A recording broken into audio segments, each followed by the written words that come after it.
اعوذ باللہ من الشیطان الرجیم سیقول السفہاء من الناس ما واللہم عن قبلتہم التی کانوا علیہا۔ ان الفاظ مبارکہ سے دوسرے پارے کا آغاز ہوتا ہے۔ گزشتہ پارے کے آخر میں اور اس سے پہلے بھی بہت سا مکالمہ بنی اسرائیل کے ساتھ ہوا، یہود و نصارہ کے ساتھ۔ یہاں پر ایک خاص بات ان کے متعلق آ گئی ہے۔ اصل میں پس منظر یہ ہے کہ رسول اکرم صلی اللہ علیہ وسلم جب مکہ میں تھے تو مکی زندگی میں جب نماز فرض ہوئی تو آپ کو حکم دیا گیا کہ اپنا رخ بیت المقدس کی طرف کریں۔ تو آپ خانہ کعبہ کے سامنے رکن یمانی اور حجر اسود کے سامنے کھڑے ہوتے، خانہ کعبہ بھی سامنے آ جاتا اور بیت المقدس کا جو قبہ صخرہ ہے وہ بھی سامنے آ جاتا۔ اس طرح نماز پڑھتے رہے۔ اب جب آپ ہجرت کر کے مدینہ گئے تو وہاں سے خانہ کعبہ جنوب کی طرف اور بیت المقدس شمال کی طرف رہ گیا۔ دونوں مخالف سمتیں ہو گئی کہ مدینہ ان دونوں کے درمیان میں ہے۔ تو 16 یا 17 مہینے آپ دونوں کی طرف ہی بعض روایات میں رخ کر کے نماز پڑھتے رہے، لیکن آپ چاہتے تھے کہ قبلہ جو ہے وہ مکہ والا مقرر کر دیا جائے۔ اللہ تعالیٰ نے آپ کو حکم دیا کہ ہم نے آپ کا قبلہ بدل دیا ہے، مکہ والا خانہ کعبہ مقرر کر دیا ہے، لہذا آپ نے اس طرف رخ کر کے نماز پڑھنا شروع کی۔ اور ایک شخص جو آپ کے ساتھ نماز پڑھ کے مدینہ کے اوپری محلوں کی طرف گیا، وہاں ایک مسجد میں نماز عصر ہو رہی تھی، لوگ شمال کی طرف رخ کر کے نماز پڑھ رہے تھے۔ اس نے دوران نماز ہی کہا کہ قبلہ بدل گیا ہے، لہذا وہ سب جنوب کی طرف گھوم گئے، امام پیچھے سے آگے آ گیا۔ تو ایک ہی نماز میں دو قبلے جب استعمال ہوئے تو اس مسجد کا نام پڑ گیا مسجد قبلتین۔ لیکن یہی اطلاع یہ دن گزرا، فجر کے وقت مسجد قباء میں پہنچی اور مسجد قباء میں بھی بالکل اسی طرح واقعہ پیش آیا، لیکن وہ مسجد جو پہلی ہے نا عصر والی، وہ قبلتین کے نام سے مشہور ہو گئی، قباء قبلتین کے نام سے مشہور نہیں ہوئی۔ اس کا ایک اپنا نام پہلے سے چل رہا تھا، وہی رہا، لیکن واقعہ دونوں مساجد میں اس طرح پیش آیا ہے۔ اب مسئلہ یہ ہے کہ جب یہ تبدیلی ہوئی تو اہل کتاب جو ہیں وہ اس پر اختلاف کرنے لگے۔ اچھا، پہلے بھی عجب بات ہے، پہلے وہ کہتے تھے کہ دیکھو جی محمد ہمارے دین کی مخالفت کرتے ہیں اور ہمارے قبلے کی طرف رخ کرتے ہیں۔ تو اب جب بدلا تو پھر نیا اعتراض کہ ہمارا قبلہ چھوڑا کیوں ہے، پہلے کہتے تھے اپنایا کیوں ہے۔ تو اللہ تعالیٰ نے یہاں پہ یہ ساری باتیں ذکر فرمائی ہیں، اس کو کہتے ہیں تحویل قبلہ کا واقعہ۔ تو تحویل قبلہ کے تناظر میں اللہ تعالیٰ نے یہی فرمایا کہ ہم دیکھنا چاہتے ہیں، یعنی دنیا کو بتانا چاہتے ہیں، آزمائش کر کے دنیا کو بتانا چاہتے ہیں۔ اللہ تو جانتے ہی ہیں کہ کون رسول کی پیروی کرتا ہے اور کون پیروی نہیں کرتا، کون اپنی ایڑیوں کے بل پھر جاتا ہے۔ لہذا اس میں پھر تاکیداً متعدد بار یہ دہرایا گیا کہ آپ المسجد الحرام کی طرف رخ کریں اور اس کی طرف رخ کر کے نماز پڑھیں۔ نماز کے حوالے سے یہاں آگے چل کے یہ بھی فرمایا اہل ایمان صبر اور نماز کے ذریعے اللہ سے مدد طلب کرو، بے شک اللہ صبر کرنے والوں کے ساتھ ہے۔ تو یہاں اللہ کی معیت خاصہ کا ذکر ہے، معیت عامہ تو ہر ایک کو حاصل ہے نا۔ تو یہاں سے یہ بات بھی سمجھ آتی ہے کہ نماز اور صبر یہ دونوں مومن کے ہتھیار ہیں، ان کے ذریعے بندہ اللہ سے مدد مانگے گا اور اپنی مشکلات پر قابو پائے گا۔ ایک حدیث شریف میں آتا ہے کہ اچھا ہے مومن بندہ تکلیف آئے تو صبر کرے، نعمت ملے تو شکر کرے۔ رہی نماز کی بات تو حدیث شریف میں آتا ہے جب کوئی بڑی تکلیف آتی، پریشانی آتی تو رسول اکرم صلی اللہ علیہ وسلم حضرت بلال کو فرماتے اذان کہو اور ہمیں نماز کے ساتھ راحت پہنچاؤ۔ تو نماز راحت ہے، دل کا سکون ہے۔ پھر اگلی آیات میں اللہ تعالیٰ نے فرمایا لوگوں تمہاری آزمائشیں دنیا میں ضرور ہوں گی، خوف، بھوک، مالوں اور جانوں اور پھلوں کی کمی، یہ آزمائش کے ذرائع ہیں۔ اس طرح کی آزمائش تم پر آ سکتی ہے تو ان آزمائشوں میں ثابت قدم رہنے والوں کو آپ خوشخبری دے دیں کہ ان پہ اللہ کی طرف سے صلوات اور رحمت ہے اور یہ لوگ ہدایت والے ہیں۔ حضرت عمر فرمایا کرتے تھے بے نعم العیدلانی و نعم العلاوہ، یہ اس کے بارے میں فرمایا حضرت عمر رضی اللہ تعالیٰ نے، بخاری شریف میں ہے۔ پھر اگلے الفاظ میں کتمان حق پر سخت وعید آئی ہے جو یہود کا طرز عمل تھا، اس لیے اس کا رد فرمایا۔ پھر یا اہل کتاب وغیرہ کئی دفعہ کہہ دیتے کہ آپ اپنے رب کا تعارف تو کرائیں نا جی، اور دوسرے غیر مسلم بھی، تو فرمایا وَإِلَٰهُكُمْ إِلَٰهٌ وَاحِدٌ لَا إِلَٰهَ إِلَّا هُوَ الرَّحْمَٰنُ الرَّحِيمُ إِنَّ فِي خَلْقِ السَّمَاوَاتِ وَالْأَرْضِ وَاخْتِلَافِ اللَّيْلِ وَالنَّهَارِ آخر تک فرمایا لَآيَاتٍ لِقَوْمٍ يَعْقِلُونَ، اس سب میں عقل والوں کے لیے نشانیاں ہیں۔ یہاں یہ بات بھی سمجھا دی کہ ایمان والے اللہ کے ساتھ محبت کرتے ہیں اور جو بے ایمان ہیں وہ دوسرے معبودوں کے ساتھ، جھوٹے معبودوں کے ساتھ محبت کرتے ہیں، اور اللہ کی سی محبت جس طرح اللہ کی فرمانبرداری کی جاتی ہے، اللہ کے احکامات کی بجاوری کی جاتی ہے، اسی طرح وہ ان کے لیے کرتے ہیں، انہیں شریک بناتے ہیں۔ اظہار محبت بھی اسی طرح کرتے ہیں جس طرح اللہ کے ساتھ کرنا چاہیے۔ حالانکہ اللہ فرماتے ہیں ایمان والوں کی محبت اللہ کے ساتھ ان کی محبت کی نسبت بہت زیادہ ہے۔ پھر یہ کہ اللہ کے ساتھ جو محبت ہے نا ایمان والوں کی، وہ پکی بھی رہے گی، قائم بھی رہے گی۔ انہوں نے جن کے ساتھ محبت کی ہوئی ہے یہ محبت ٹوٹ جائے گی اور قیامت والے دن ایک دوسرے سے یہ لوگ لا تعلق ہو جائیں گے۔ محب اور محبوب ایک دوسرے سے لا تعلق ہو جائیں گے، اور وتقطعت بہم الاسباب، سارے رشتے ناطے ان کے ٹوٹ جائیں گے۔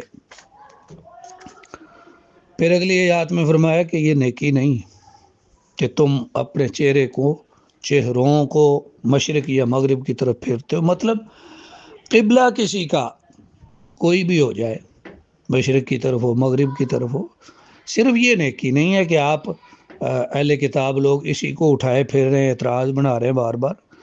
دوسری بھی نیکی ہیں جن کی طرف تمہاری توجہ نہیں، وہ کیا ہے؟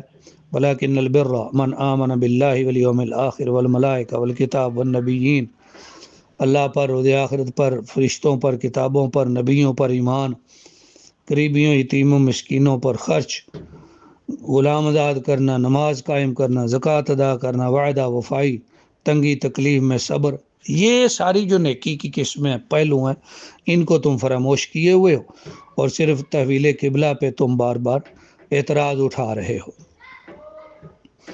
پھر اگلی آیت میں قصاص کا حکم آیا ہے، تو قصاص ہوتا ہے قتل عمد پر۔ قتل کی 3 قسمیں ہیں جی، قتل عمد، قتل شبہ عمد اور قتل خطا۔ قتل عمد میں اصل قصاص ہے الا یہ کہ مقتول کے وارث اس سے نیچے آ جائیں، شبہ عمد میں اصل دیت ہے، اور خطا میں تو ہے ہی اصل دیت، اس میں کمی کر دی جائے یا معاف کر دیا جائے، اس کی اجازت ہے۔ پھر یہاں پہ یہ قصاص کی بات آگے بھی آئے گی، یہاں پہ وصیت کے حوالے سے بات آئی ہے جی۔ وصیت جو ہے وہ انسان اپنے مال میں سے کر سکتا ہے، لیکن اس کے کچھ اصول ہیں۔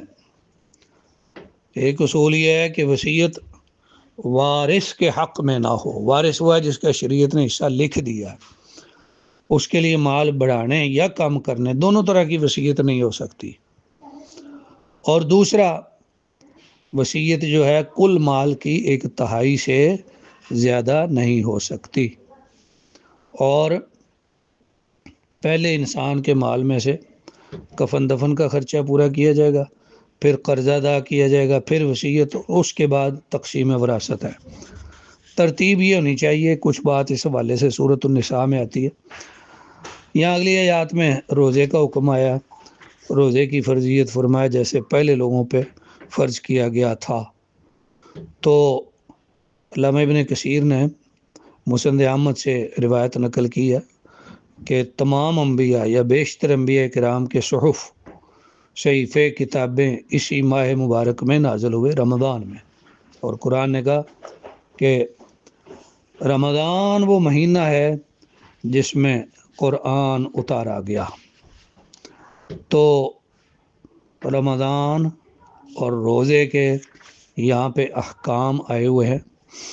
پھر قبولیت دعا کے حوالے سے آیا ہے کہ اللہ فرماتے ہیں مجھے پکارو میں تمہاری دعا قبول کروں گا. تو دعا قبول ہوتی ہے. حدیث شریف میں آتا ہے کہ دعا قبول ہوتی جب تک بندہ جلد بازی نہ کرے. صحابہ نے پوچھا جلد بازی کیا ہے؟ فرمایا بندہ دعا کرے اور ساتھ ہی کہنا شروع کر دے کہ میں نے دعا کی ہے قبول ہی نہیں ہوئی، تو یہ جلد بازی پسندیدہ نہیں ہے. حدیث شریف میں آتا ہے کہ دعا قبول ہوتی ہے لیکن قبولیت کے اللہ کے انداز ہوتے ہیں. ایک یہ ہے کہ بندے نے جو مانگا اللہ وہ دے دے، ایک یہ ہے کہ اللہ وہ نہ دے، اس کے بدلے میں کوئی تکلیف دور کر دے، اور ایک شکل یہ ہے کہ یہ دونوں ہی نہ ہوں، اللہ اس کی دعا کو ذخیرہ بنا لے اپنے پاس اور آخرت میں اسے اجر دے. تو یہ سارے قبولیت کے انداز. پھر دعا کی قبولیت کے لیے کچھ شرائط ہیں. پہلی یہ کہ اللہ کے اسماء حسنہ کے وسیلے سے بندہ دعا کرے. دوسری، نیت میں اخلاص ہو. تیسرا، دعا کرنے والا عاجزی اور مسکنت کا اظہار کرے. چوتھا، بری گناہ کی دعا نہ کرے. پانچواں، ایسی چیز کی دعا نہ کرے جس سے اللہ کی نافرمانی پر مدد لے رہا ہو. اور چھٹی بات، یقین کے ساتھ دعا کرے کہ اللہ قبول کرے گا. دعا مومن کا ہتھیار ہے. تو دعا کی قبولیت کا یہاں ذکر فرمایا. پھر بات چل رہی تھی روزے کی اور رمضان کی، تو فرمایا رات کو کھاتے پیتے رہو. پہلے رات کو کھانا پینا منع تھا، اب اجازت ہو گئی، سحری تک کھاؤ پیو.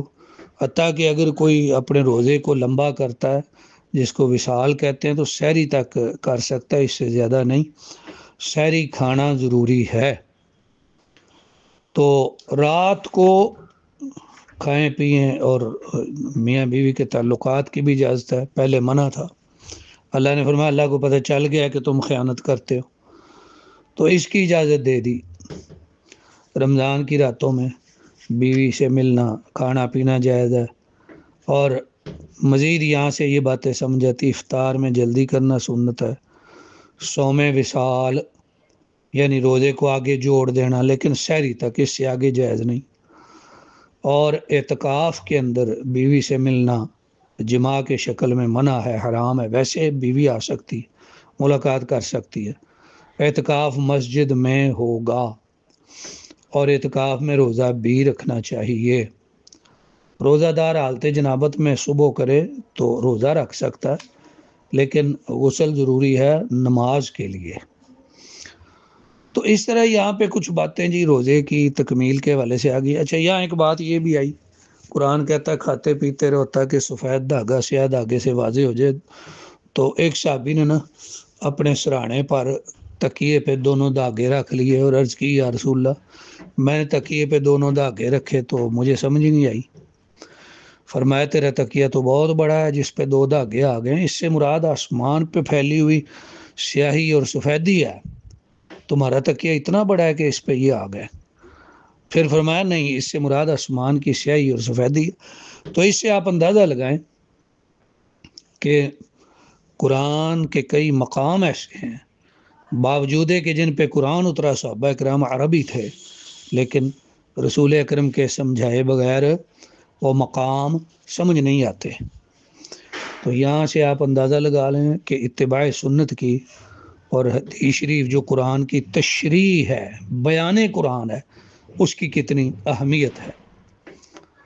یا اللہ تعالیٰ نے چاندوں کے متعلق فرمایا کہ یہ حج اور دیگر احکام کا وقت بتاتے ہیں، پھر حرمت والے مہینوں کا ذکر آیا، اللہ کی راہ میں خرچ کا ذکر آیا، پھر یہ فرمایا کہ حج اور عمرہ اللہ کے لیے پورا کرو۔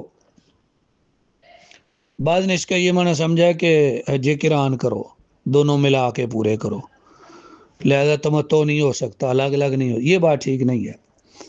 اصل یہ ہے کہ حج بھی اللہ کے لیے، عمرہ بھی اللہ کے لیے۔ پھر یہاں اس کی قربانی کے احکام بھی ہیں، اور یہ بھی فرما دیا کہ حج میں نہ رفث کریں، نہ فسق کریں، نہ جدال کریں، لڑائی جھگڑا، بےہودہ گوئی بے حیائی کے کام منع کر دیے۔ پھر یہ کہ مشرکین مکہ حج کے لیے نکلتے تو منا سے آگے مزدلفہ، وہاں سے واپس آگے عرفات نہیں جاتے تھے، کیونکہ وہ حدود حرم سے باہر تھا۔ تو اللہ نے فرمایا ثم افیضوا من حیث افاض الناس، وہاں سے لوٹ کے آؤ جہاں سے لوگ لوٹتے ہیں۔ بلکہ دوسری میں ہے کہ نبی صلی اللہ علیہ وسلم کو ایک شخص نے جو اہل مکہ میں سے تھا دیکھ کے نا عرفات میں کہنے لگا یہ تو حمص خالص قریش میں سے ہیں، ان کا یہاں کیا کام ہے؟ وہ سمجھتے تھے خالص جو قریشی ہے نا وہ عرفات میں نہیں جائیں گے۔ اللہ نے فرمایا نہیں، وہاں سے ہو کے آؤ۔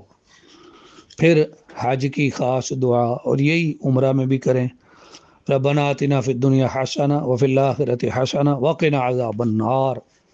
یہ دعا کہ انسان اللہ سے دنیا کی خیر بھی مانگے، آخرت کی خیر بھی مانگے، اللہ عطا کرنے والا ہے، خالی دنیا نہ مانگے۔ فرمایا جو بندہ خالی دنیا مانگتا ہے نا اللہ اس کو دے دیتے ہیں، لیکن دنیا اور آخرت دونوں کی اللہ سے خیر مانگے۔ پھر یہاں پہ جو مینا میں بعد میں ٹھہرنا نا، حج کے بعد والے دنوں میں 11 اور 12 میں، اور اگر ہو سکے تو 13 میں، تو ان دنوں کے حوالے سے احکام بھی آئے ہیں کہ وہاں اللہ کا ذکر کرنا مینا کے خیموں میں۔ تو یہاں اللہ تعالیٰ نے اس بات کا بھی ذکر فرمایا کہ منافقین نسلیں اور کھیتیاں برباد کرتے ہیں، خاص ایک منافق کا ذکر بھی ہے، اور جو اللہ کے نیک بندے ہیں وہ اپنا سب کچھ اللہ کے لیے قربان کر دیتے ہیں۔ اس سے مراد حضرت صہیب رضی اللہ تعالیٰ عنہ ہیں یا حضرت خبیب ہیں، اس طرح مختلف روایات میں فضائل ذکر کیے گئے ہیں۔ پھر اللہ تعالیٰ نے ایک تاریخی حقیقت بیان فرمائی کہ کان الناس امۃ واحدہ، پہلے سارے لوگ ایک امت تھے، ایک دین پر تھے، ایک نظریے کو ماننے والے تھے، کوئی اختلاف نہیں تھا۔ حضرت آدم اور نوح کے درمیان 10 صدیاں گزری، شریعت پر سب لوگ قائم رہے اور کوئی اختلاف نہیں ہوا۔ اختلاف حضرت نوح سے پہلے ہوا شرک کے ذریعے، تو شیطان نے بعض فوت شدگان کی محبت لوگوں کے دلوں میں ڈالی، پھر ان کی یاد کے لیے آہستہ آہستہ بترتیب مورتیاں بنانے کا حکم دیا، پھر انہیں پوجنے کا حکم دیا، لوگ اس پہ لگ گئے۔ پھر اللہ نے اپنے نبی حضرت نوح علیہ السلام کو مبعوث فرمایا۔ تو دنیا میں سب سے پہلا جو اختلاف ہوا ہے انسانیت میں وہ عقیدے اور توحید کی وجہ سے ہوا ہے، اور آج بھی بڑا اختلاف اسی وجہ سے ہے۔ سب لوگ اگر اللہ کو مانیں، توحید کو مانیں، تو پھر دنیا میں اختلاف ختم ہو جائے۔ لوگوں نے معبود بنائے ہوئے ہیں، کسی نے کسی شخصیت کو معبود بنایا، کسی نے حجر کو، کسی نے شجر کو، کسی نے اپنے نظریے کو، کسی نے اپنی خواہش کو، من اتخذ الہہ ہوا، خواہش کو معبود بنایا ہوا۔ تو جب ما سوی اللہ معبودوں کی نفی نہیں ہوتی، جب تک دنیا میں اختلاف باقی رہے گا اور اتفاق و اتحاد قائم نہیں ہوگا۔ یہاں اللہ تعالیٰ نے یہ حقائق بیان فرمائے ہیں پھر شراب اور جوئے کے بارے میں یہاں کچھ ذکر آیا، تو یہ پہلے کا معاملہ ہے کہ ان کے دونوں کا نفع اور دونوں کا نقصان، معمولی اشارہ کر دیا، قطعی حرمت یہاں ذکر نہیں ہوئی۔ پھر بعد میں جب آیا نا فاجتنبوا الرجس، اور خمر سے بچو، شراب سے بچو، جب قطعی حکم آیا پھر اس کی حرمت آ گئی۔ یہ صورت مبارکہ یہاں پہ کچھ خانگی مسائل پہ اور خانہ داری کے احکام پر بھی مشتمل ہے۔ تو اس حوالے سے ایک تو یتیموں کی اصلاح اور خیر خواہی کا ذکر ہے، پھر یہ کہ مشرکوں کو اپنی عورتوں کے رشتے نہ دو، اور خود مشرکہ عورت سے نکاح نہ کرو، اس لیے کہ شرک والے، لڑکی والے ہوں لڑکے والے ہوں، سب جہنم کے داعی ہیں اور اہل ایمان جنت کے داعی ہیں۔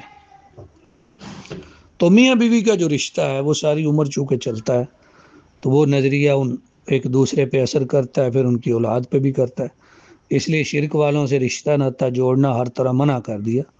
پھر خانگی یا بعض مسائل متعلقہ خواتین میں، اور خواتین کے مسائل کے تعلق میں حیض کے احکام بیان فرمائے، پھر جماع کے لیے تذکرہ فرمایا کہ عورتیں تمہارے لیے کھیتیاں ہیں، لیکن حدیث شریف میں واضح فرمایا کہ دبر سے بچو، پرہیز کرو۔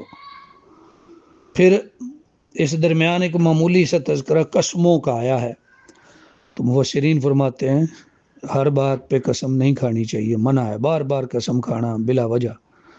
پھر ترک واجب کی قسم کھانا منع ہے، اور اگر کوئی ترک مستحب کی قسم کھائے تو اس کو بھی توڑنا مستحب ہے۔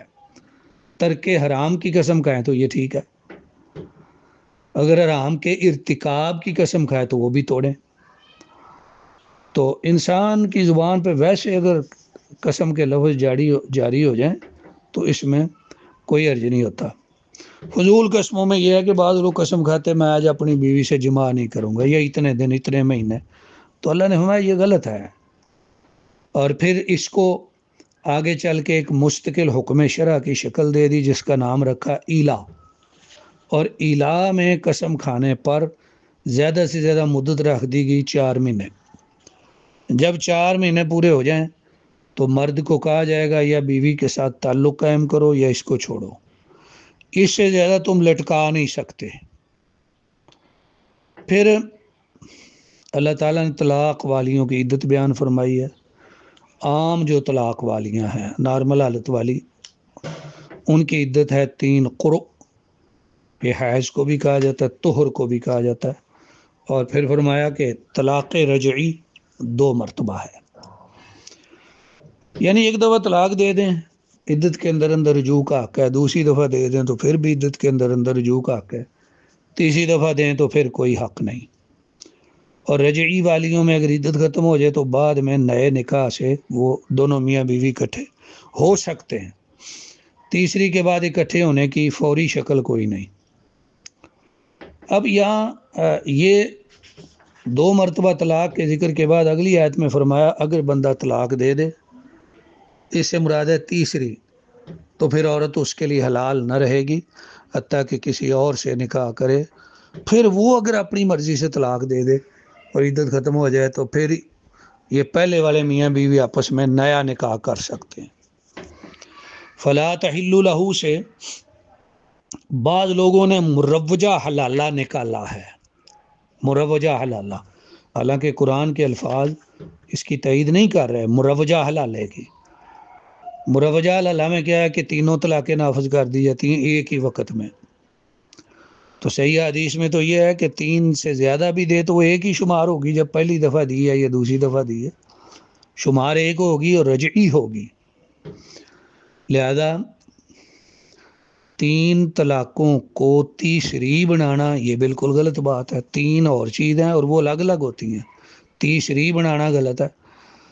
پھر ہم ان سے پوچھتے ہیں جو 3 کو تیسری بنا دیتے ہیں کہ اللہ نے جو 2 رجعی رکھی تھی وہ کہاں گئی، وہ مواقع کہاں گئے جس کا اختیار پروردگار عالم نے اپنے بندوں کو دیا ہے کوئی بندہ یا کوئی مولوی وہ اختیار کیسے ختم کر سکتا ہے؟ رجی طلاقیں کدھر گئی جی؟ جو اللہ نے کہا تھا کہ طلاق تو رجی ہی ہوتی، وہ کہاں گئی؟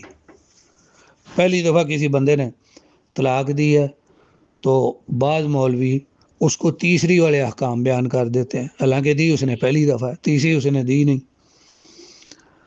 لہذا مروجہ حلالہ جو ہے اس سے ہر طرح بچنا چاہیے، اور ہم واضح لفظوں میں کہتے ہیں کہ کسی کو سمجھ نہیں آ رہی پھر ہماری طرف رجوع کریں، ہمارے کسی مفتی کی طرف رجوع کریں، ہم انشاءاللہ حق کا فتویٰ دیں گے۔ اور اگر کسی نے اسی طرح طلاق دی تھی، پہلی یا دوسری مرتبہ رجعی تھی، رجوع نہ کر سکا، عدت ختم ہو گئی، تو بعض مولوی وہاں بھی اڑ جاتے ہیں، کہتے ہیں جی اب کچھ نہیں ہو سکتا۔ ہم کہتے ہیں نہیں، عدت ختم ہو گئی ہے نا رجعی میں، تو اب نیا نکاح ہوگا۔ وہ کہتے ہیں نہیں ہوگا۔ تو ہم کہتے ہیں ہمارے پاس آئیں، ہم فتویٰ دیں گے، بلکہ نکاح بھی ہم پڑھائیں گے انشاءاللہ۔ یہاں پہ طلاقوں کے بارے میں یہ بات بھی آئی ہے کہ آپ نے طلاق دی رجعی تو عدت سے پہلے یا تو اچھے طریقے سے روک لو، رجوع کر لو، یا چھوڑو، عدت ختم ہونے دو۔ اور اگلی آیت میں یہ ہے کہ جب کسی عورت کی عدت پوری ہو جائے اور وہ پہلے خامند کی طرف دوبارہ لوٹنا چاہے نئے نکاح سے، تو ولیوں کو کہا کہ تم ایسی عورت کو نہ روکو کہ اپنے پہلے خامند سے وہ نکاح کرے۔ اب یہ مطلقہ ہے جس کو سیب بھی کہتے ہیں، تو سیب پر بھی ولی کا اختیار ثابت ہے، اس لیے اللہ نے فرمایا تم نہ روکو، اس لیے کہ ولی روک سکتا ہے۔ تو کنواری پر ولی کا اختیار اس سے بڑھ کر ہے۔ پھر یا اللہ تعالیٰ نے طلاقوں کے درمیان میں یہ بھی بتا دیا کہ طلاق اگر ہو جاتی ہے تو ماں کو چاہیے کہ بچے کی رضاعت کرے خوشی سے، اور اگر وہ نکاح میں ہے تو پھر تو ویسے اس کا حق بنتا ہے، ماں ہے۔ چھوڑ بھی جائے تو پھر بھی اسے اگر معاوضے پہ طلب کیا جائے تو بچے کے لیے وہ رضاعت کی خدمت پیش کرے، اس کو ماں کہا گیا تاکہ دل میں نرمی پیدا ہو جائے۔ یا پھر بعد میں، یعنی یہ پچھلا حکم ہو گیا بچوں کی کفالت اور رضاعت کے حوالے سے، اس کے تفصیلی احکام ہے۔ اور مجھے یاد ہے یہاں پہ کہ میری کتاب ہے، اصل میں تو وہ سید سابق مصری رحمہ اللہ کی ہے، اور ہمارے مدارس کے نصاب میں ہے فقہ السنہ سید سابق کی، اس کا ایک حصہ ہے کتاب النکاح والطلاق، اس کو دونوں کو کتاب الزواج بھی کہتے ہیں۔ تو اصل میں اس پہ عنوان لگایا تھا سید صاحب نے نظام الاسرہ، تو میں نے اس کتاب کا ترجمہ کیا، چھپی ہوئی ہے مدارس کے نصاب میں طالبات کے خاص طور پہ، اور اس کا ہم نے نام رکھا ہے خاندانی نظام۔ تو ان ساری چیزوں کو تفصیل سے سمجھنے کے لیے اس کتاب کی طرف رجوع کرنا بہت مناسب ہوگا۔ تو یہاں آیا جی جن کے خامد فوت ہو جائیں ان کی عدت 4 مہینے 10 دن۔ اس دوران اگر کوئی پیغام نکاح دینا چاہے عورت کو جس کا خامد فوت ہو گیا، تو واضح پیغام نہیں دے سکتا، محض اشارہ کر سکتا ہے۔ تو یہ احکام جی یہاں طلاقوں کے حوالے سے کچھ اور پھر آگے چل رہے ہیں، فوت شدگان کے حوالے سے بھی کچھ احکام چل رہے ہیں، اور ان میں سے بعض منسوخ بھی ہیں۔ پھر اللہ تعالیٰ نے یہاں پہ نماز عصر اور تمام نمازوں کی پابندی کا حکم فرمایا، تو نماز عصر کو یہاں صلاۃ الوسطیٰ کہا گیا، اس کی خصوصی اہمیت ہے۔ حدیث شریف میں آتا ہے کہ جس کی نماز عصر چھوٹ گئی گویا اس کا گھر بار تباہ ہو گیا، برباد ہو گیا۔ پھر اللہ نے یہاں پہ بنی اسرائیل کی ایک قوم کا ذکر کیا ہے کہ جن پہ طاعون یا موت کی کوئی اور شکل آئی، طاعون ہی ہے، اس سے وہ مر گئے، پھر اللہ کے نبی کے حکم سے زندہ ہو گئے۔ تو اس میں اشارہ اصل میں اہل ایمان کے لیے جہاد کی ترغیب کا، کہ اللہ کا حکم آئے تو طاعون جیسی چیزوں سے مر جائیں سارے کے سارے، لہذا موت آنی ہے، اگر جہاد کی راہ میں آ جائے تو نہ ڈرو جہاد سے۔ پھر ایک واقعہ ذرا تفصیلی بیان فرمایا، حضرت موسیٰ علیہ الصلوۃ والسلام سے بعد کا واقعہ، ایک قوم جن میں نبوت اور بادشاہت اللہ کی طرف سے مقرر ہوتی تھی، نبوت تو ہمیشہ ہی اللہ کی طرف سے مقرر ہوتی، بادشاہت بھی ہوتی تھی۔ تو ایک موقع تھا کہ بادشاہ نہیں تھا، تو قوم کے لوگوں نے نبی سے کہا کہ اللہ سے دعا کرے ہمارے لیے بادشاہ مقرر کرے، کہ دشمن ہمارے بچوں کو لے گئے قیدی بنا کے اور مکانوں پہ قبضہ کر لیا اور ہمارا صندوق بھی لے گئے، جس میں حضرت موسیٰ اور ہارون کی کچھ بچی ہوئی چیزیں ہیں، آثار متبرکہ ہیں۔ تو آپ اللہ سے دعا کریں اللہ کے بادشاہ مقرر کرے جس کے زیر کمان ہم لڑیں اور دشمن سے اپنی چیزیں چھڑائیں۔ نبی کا نام شامویل شین کے ساتھ یا سوامویل سواد کے ساتھ، اور بعض نے سین کے ساتھ بھی کہا کہ اللہ سے ڈرو، ایسا نہ اللہ بادشاہ مقرر کر دے پھر تم نہ لڑو۔ انہوں نے کہا جی کیوں نہیں؟ تو نبی نے دعا کر دی، تو اللہ نے فرمایا نبی ان کو بتا دیں کہ اللہ نے تمہارے لیے طالوت کو بادشاہ بنایا۔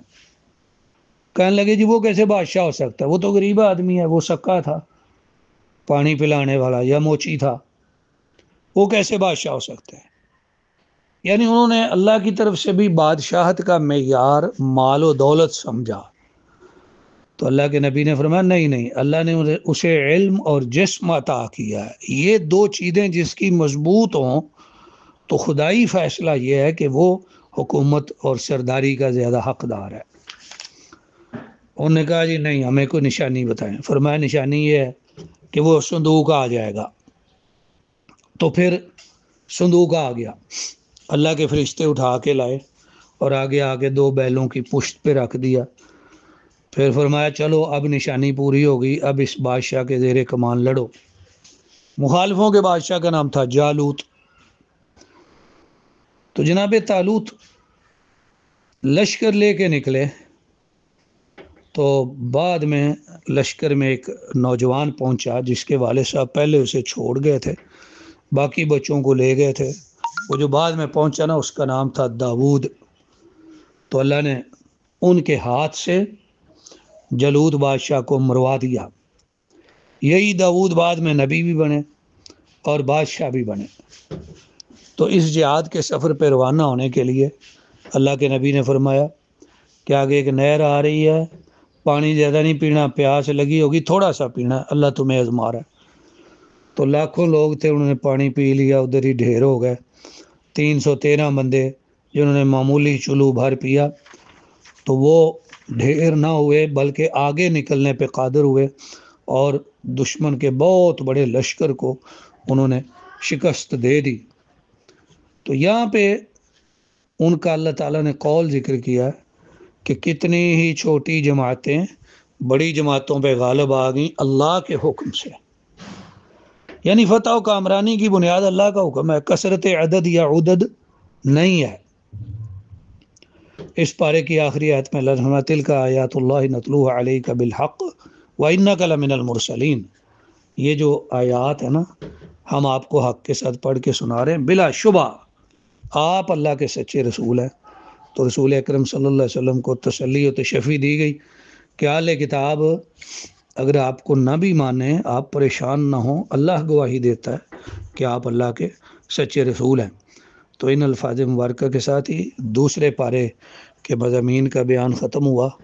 اللہ تعالیٰ سے دعا ہے اللہ تعالیٰ میں اپنی پاک کتاب سمجھنے اور اس پر عمل کرنے کی توفیق عطا فرمائے، آمین۔ وآخر دعوانا ان